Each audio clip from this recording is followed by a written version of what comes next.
Assalomu alaykum o'rtoqlar. Ibn Xaldun muqaddima asarining davomiy seriyali videolariga xush kelibsiz. Bu safargi videomizda muallifning kirish so'zini o'qib sharhlaymiz, chunki bu yerda ham o'ta muhim asarni tushunilishida kerak bo'lgan narsalar bor va bundan keyin har bitta bobini o'qib, sharhlab, zamonaviy misollar bilan tushuntirib boramanki, videolarni har bir seriyasini, har bir darsini kuzatib borsangiz, muqaddima asarini o'qiganday bo'lasiz va hozirgi misollar bilan keltirsa, muqaddima asarini tushunishingiz osonroq bo'ladi deb o'ylayman.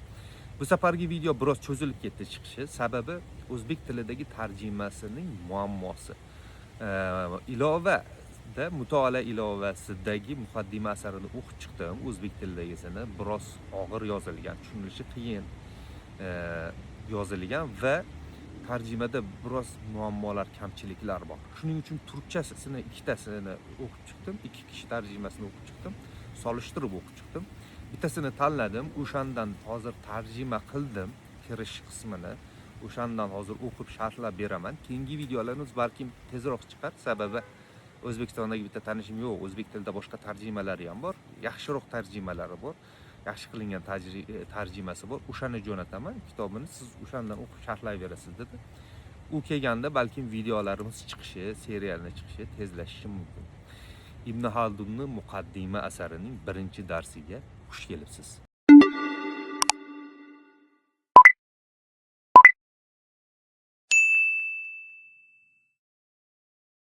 Muallif asarni boshlar ekan Allohga ham payg'ambarimiz sollallohu alayhi vasallamga salovatlar bilan boshlaydi.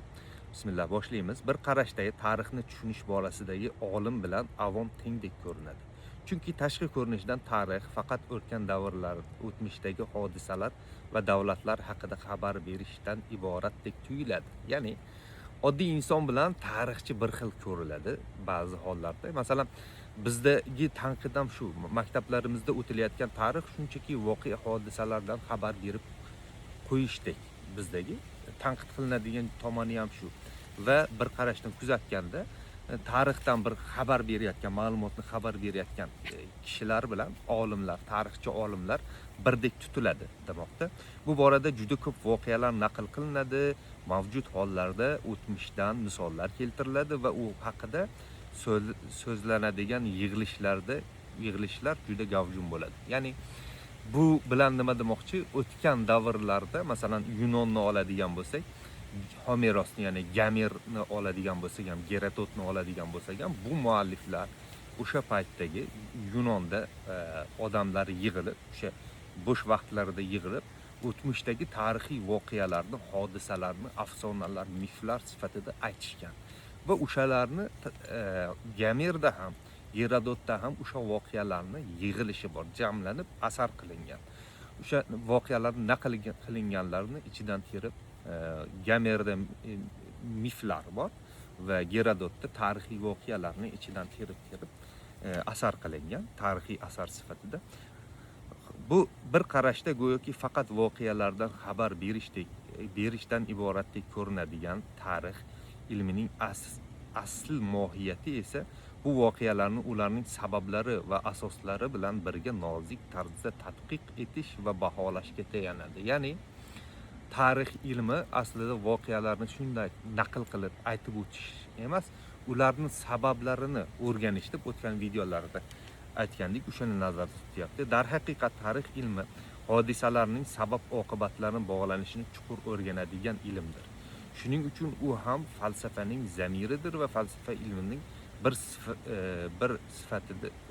falsafa ilmlaridan biri sifatida e'tirof etilmoqqa loyiqdir. Ya'ni tarixni ham falsafaga kiritilishini sababi, ya'ni falsafani ichiga kiradi tarix deyishini sababi o'sha paytlarda, o'sha davrlarda falsafani ichiga har narsa kirib ketgan. Ximiya, biologiya deymiz, ya'ni tabiatshunoslik deymizmi? Barcha ilmlar falsafani ichida bo'lgani uchun boshqa ilmlarni obro'sini ko'tarish maqsadida falsafani ichiga kirgizish bo'lgan o'sha paytlarda. Islomdagi urug' tarixchilar o'tmishga oid xabarlarni juda keng qamrov bilan to'plab, jamlab, ularni kitoblarga joylab, saqlab qolganlar. Lekin bu ishga mahorati yetarli bo'lmagan, ilmiy salohiyatdan mahrum ba'zi kishilar esa ba'zan boshqalarning mehnatiga tayyor holida ega chiqib, rost tarixiy ma'lumotlarni soxta rivoyatlar va o'zi to'qigan yolg'onlar bilan aralashtirib yuborgan. Ya'ni nima demoqchi? Tarixni ham bir ilmi bor, bir metodi bo'lishi kerak. Tarixdagi voqealarni, hodisalarni yolg'onlaridan rostlari bilan yolg'onlarni ajratib olishimiz kerak. Shunchaki naql qilib qo'yish tarix emas demoqchi. Shundan keyin kelgan ko'p odamlar ham ushbu to'qima rivoyatlarga tutashib qolgan. Voqealarni tekshirmasdan, hodisalarning haqiqiyligi va mumkinligini taroziga solmasdan chiqarilishi kerak bo'lganini ajratmasdan eshitgan har narsasini bizga aynan shu holida naql qilib kelishgan. Va bu masalan shunchaki bo'lgan voqealarni yozib qolib, sabablarini yozmaslikni keyinchalik muammolari kelib chiqqan. Masalan, Sovet davrida o'sha bizni tariximizni yomonlash, islomni yomonlash maqsadida o'sha paytda arablar bizga bosqinchilik bilan bosib keldi. Undan keyin bizni odamlarga pul berib, ya'ni pul evaziga odamlarni namoz o'qitib, boshqa qilib dinga kirgizishdi degan narsa keng yoyilgan. Masalan, hozirda ham ateistlarni bu aytib yuradigan gap. Ya'ni o'sha paytlarda musulmonlar kelgan, pul bergan odamlarimiz dinini almashtirgan. Agar Ibn Haldun bu zamonda yashaganida, bunga shunday e'tiroz bildirildi. Bu mumkinmi o'zi? Qanday qilib bir xalq, ya'ni Ibn Haldunning nazarida turklar juda asabiyasi kuchli xalq. Turklardek asabiyasi kuchli xalq qanday qilib sariq chaqaga o'z dinini, o'z e'tiqodini almashtirishi mumkin deb tanqid qilardi bu narsani. Va mana shu voqea hodisalarni shundagina yozib ketish mana shunaqa muammolar keltirib chiqargan. Albatta naql qilgan xabarlarni juda kam tadqiq etilgan. Rostini yolg'onidan ajratish ishlari esa deyarli bajarilmagan darajada sust bo'lgan. Shu bois xato va xayollar ana shu tarixiy rivoyatlarning tanasiga singib ajralmas bo'lakka aylanib qolgan. Chunki ko'rkorona taqlid ilm sohasida hech zahmat chekmasdan boshqalarning tayyoriga shukur qilib hamda johillik inson tabiatining eng keng tarqalgan va chuqur ildiz otgan xususiyatlardan biri. Ya'ni o'sha aynan hozir maktablarda dedi, bu maktablarimizdagi darsliklar shunchaki voqealarni rivoyat qilib, ya'ni aytib beradi. Ya'ni uning sabablarini o'rganish degan narsa yo'q bizning asarlarimizda. Aynan o'sha narsa tanqid qilinyapti. Chunki bu oson ish. Tarixni sabablari, natijalari bilan o'rgangandan ko'ra shunchaki naql qilib qo'yish oson ish. Naql qiluvchilar esa eshitganlarini aytib berish bilan cheklandilar. Basirat va farosat egalari esa eshitgan xabarlarni baholab to'g'risini noto'g'risidan ajratdilar. Ilm ham faqat shunday tarzda rivojlanib nur sochadi. Tarixiy voqealar haqida juda ko'p asarlarni tasnif etilgan. Insonlar dunyodagi xalqlar va davlatlarga oid ma'lumotlarni jamlab ularni yozma shaklda keltirilgan.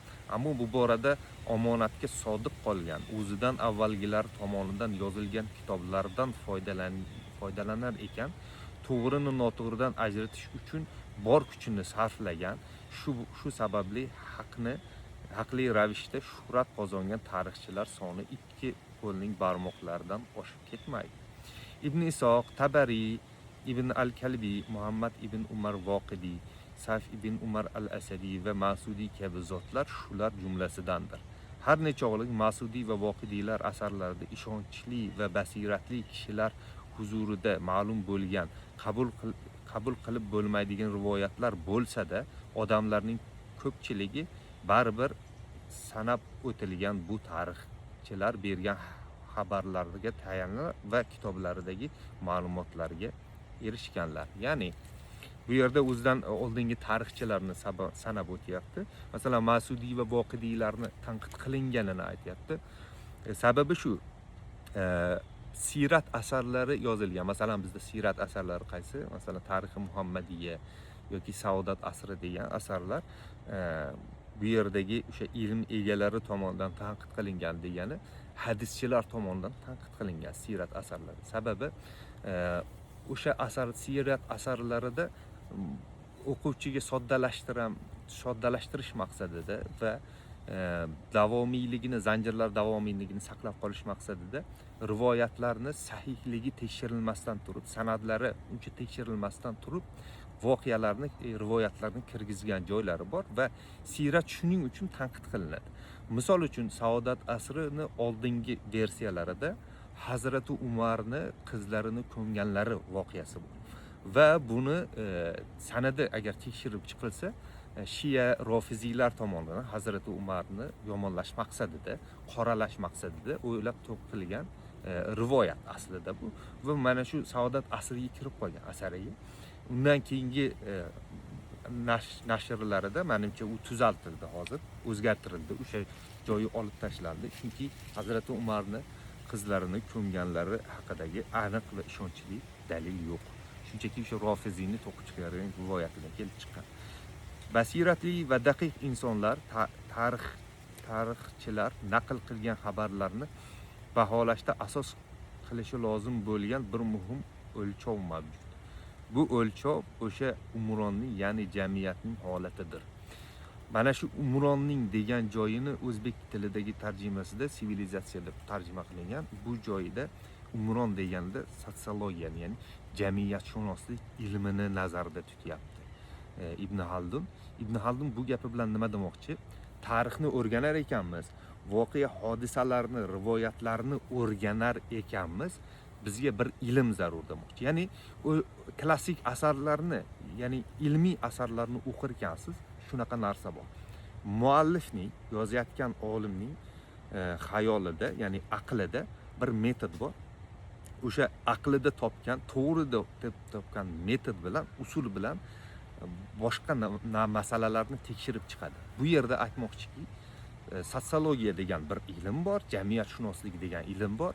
Biz tarixdan kelgan, o'tgan voqea hodisalarni o'shanga solishtirib, to'g'ri noto'g'riligini o'lchashimiz kerak deydi. Misol uchun, boya aytdim, o'sha turklar pulni evaziga dinlarni almashtirgan degan narsani yo'q, bu asabiyaga to'g'ri kelmaydi. Turklarning asabiyasiga to'g'ri kelmaydi. Ya'ni qanday qilib turklardek xalq umuman har qanday qilib sariq chaqaga o'z dinini o'zgartirishi mumkin degan narsa bilan, ya'ni sotsiologiya bilan, umron bilan e'tiroz bildirardi bu narsa. Chunki har bir jamiyatning o'ziga xos tabiati va undan chiqib keta olmaydigan muayyan sharoitlari bo'ladi.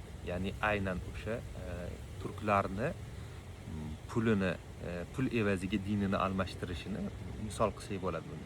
Naql qilinayotgan xabarlarning ham aynan shu holatlariga qaytarilib tekshirilishi kerak. Ya'ni rivoyat qilingan voqealarni o'sha jamiyatning tabiati va mavjud shart-sharoitlari doirasida berishi mumkin yoki mumkin emasligini aniqlaymiz. Bu yerda o'sha germanavtika degan videoyim bor, kuzatsanglar, germanaftikaga o'xshab ketadigan metodi bor. Ya'ni buniki umron o'sha metoddan kelib chiqqan tarixchilikka, tarix sohasiga qo'llagan va bundan tarixiy haqiqatlarni chiqarishga harakat qilgan. Yoki misol uchun keltiradigan bo'lsak, qullik davrini tanqidlari bor. Agar Ibn Haldunga so'rasak, ya'ni 18-asrdan oldin qullik bor edi, nimaga hozir yo'q deydigan bo'lsak, qullik o'sha paytdagi dehqonchilik jamiyatida zarur sharoit, voqea hodisalardan kelib chiqib zarur narsa edi. Shuning uchun bor edi. Hozir nimaga qullik yo'qoldi desa, insonlarning yaxshi bo'lib qolgani, axloqli bo'lib qolgani, madaniylashgani uchun emas. Sanoat davrida zavodlarga, sanoatga qul kerak emas. Ularga ishchi arzonroq tushadi. Misol uchun, qullarni siz alohida minglab insonlar ishlaydi zavodlarda. Siz insonlarga alohida uy-joy qilib, ularni ovqatlarini qilib, ularni kasal bo'lsa davolab, ularga doimiy boqib yurganingizdan ko'ra, bu qimmatga tushadi sizga. Siz o'sha qullarni ozod qilib, ularni ishchi sifatida foydalanib, oyligini berib, qolgan muammolarini qullar o'zi hal qilsa, osonroq bo'ladi. Shuning uchun quldorlik yo'qoldi degan narsani aytar edi. Umuman olganda, nomi tilga olingan bu tarixchilarning naql qilingan xabarlarning katta qismi islomning dastlabki davrlaridagi, ya'ni Umayyiylar va Abbosiylar zamonidagi mamlakatlardagi vaziyatlarga oid. Ular orasidagi kitoblardagi islomdan avvalgi davlatlar va xalqlar haqida ma'lumotlarni to'plagan tarixchilar ham bor. Masudiy va uning yo'lidan borganlar mana shunday qilganlar. Ulardan keyin esa tushunchasiz, aqli zo'r bo'lmagan va taqlidchi bir avlod keldi.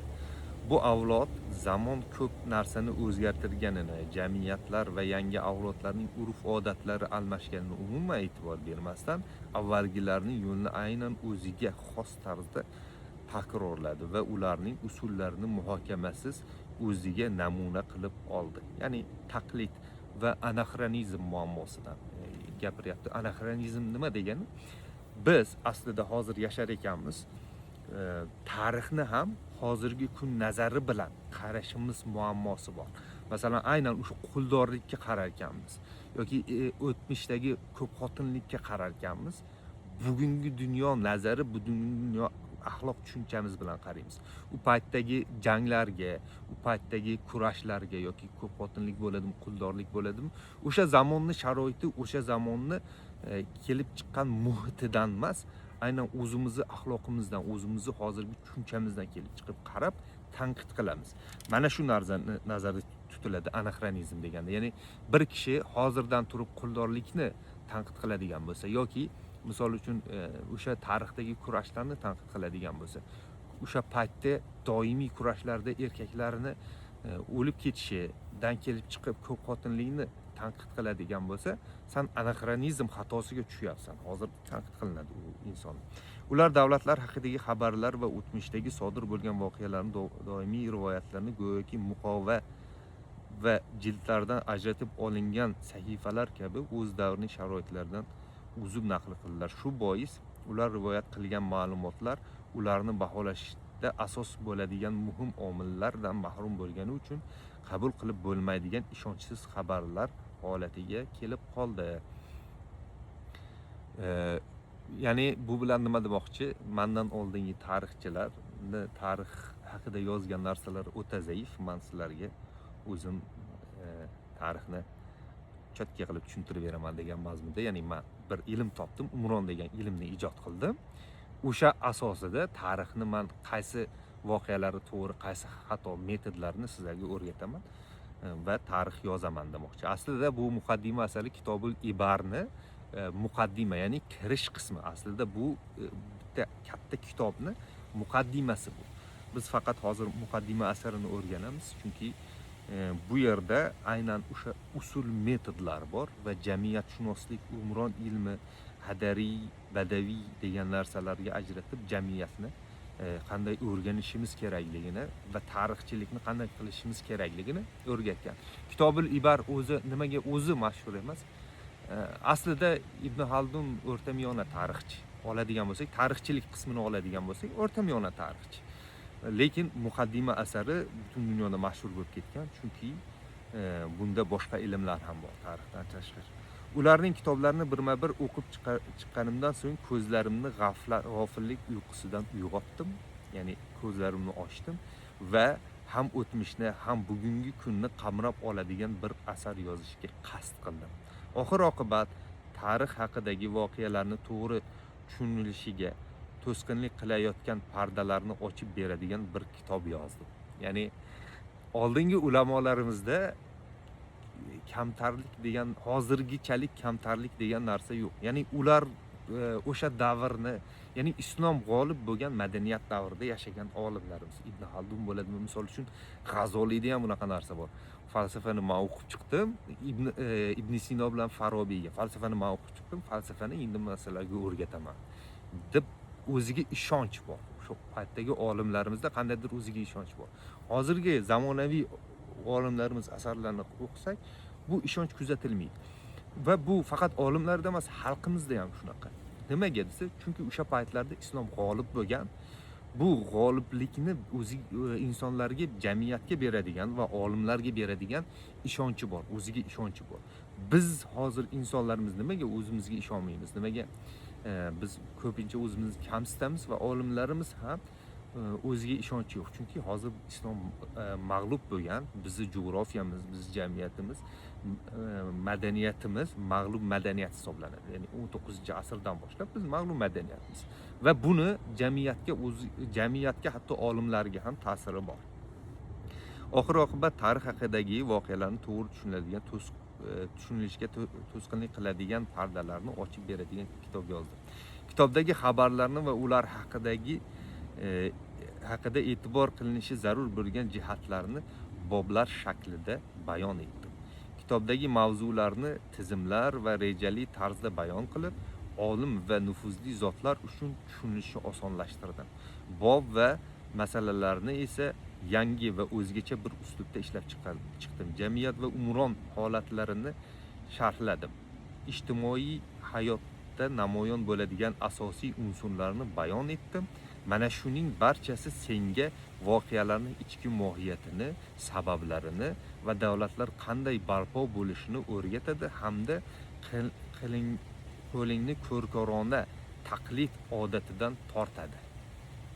Ya'ni men shunday ilm joriy qildimki, bundan keyin sen taqlid qilmaysan. Bundan keyin sen voqea hodisalarni mohiyatini, sabablari bilan analiz qilishni o'rganasan, men kitobni o'qib chiqsang demoqchi.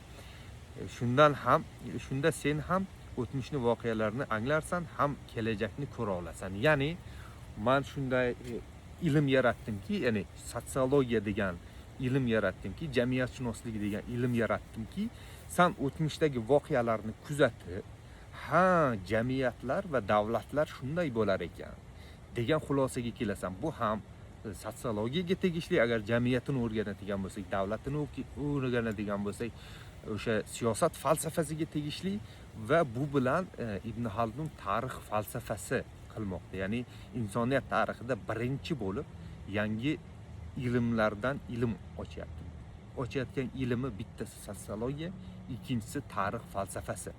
Mana shu aynan umrondan, ya'ni jamiyatshunoslikdan, sotsiologiyadan kelib chiqib tarix falsafasi va sotsiologiya qilmoqda.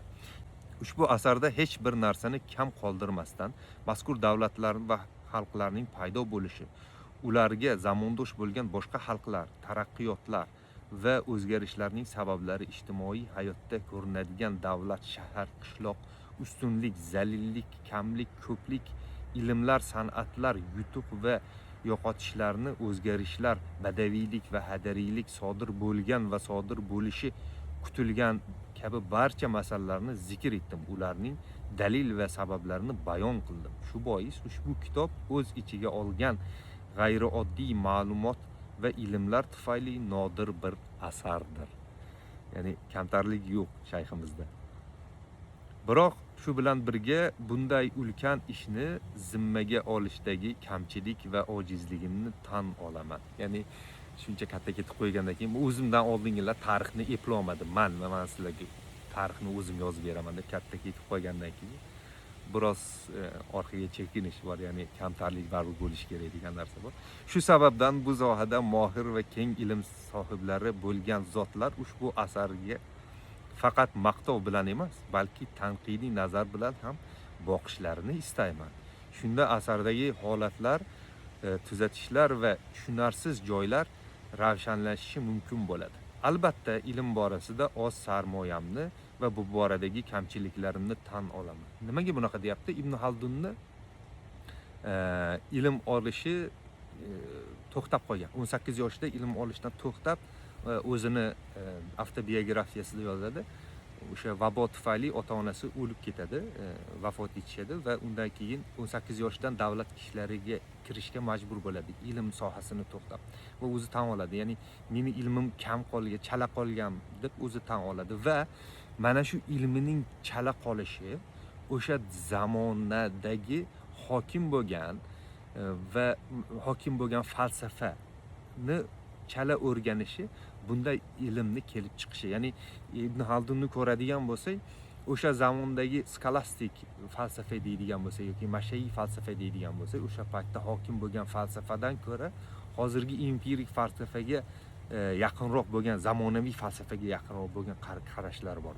Masalan, 1300-yillarda yozgan bo'lsa, 1600-yillarga kelib, keyin biz empirik falsafaga o'tganmiz va orada qaraydigan bo'lsak 300 yil bor. O'zini hozirgi zamon, o'zini 16-asrdan 300 yil oldin mana shularni yozgan va bularning bitta sababi o'sha skolastik mashayiy falsafaga tamomila bog'lanib qolmasdan o'zini aqliga ishonib, aqliy mushohadasiga ishonib ilm yuritgani, fikr yuritgani deb bilaman. Do'stlardan binokor va tanqidlarini kutaman va Allohdan ishlarimizni faqat o'z roziligi uchun qilishimizni nasib etishini so'rayman. U menga vakildir, u qanday ham go'zal vakildir. Mana shu bilan Ibn Haldunning kirish so'zi tugadi. Keyingi videolarimizda keyingi boblarini mana shunday tarzda misollar bilan tushuntirib, ya'ni o'qib, sharhlab tushuntirib o'tamiz. O'shanda Ibn Haldunning muqaddimasini xuddi o'qigandek bo'lasiz degan umiddaman. Videomiz shu joyda nihoyasiga yetdi. O'ylaymanki, videomiz manfaatli bo'ldi. Salomat bo'ling.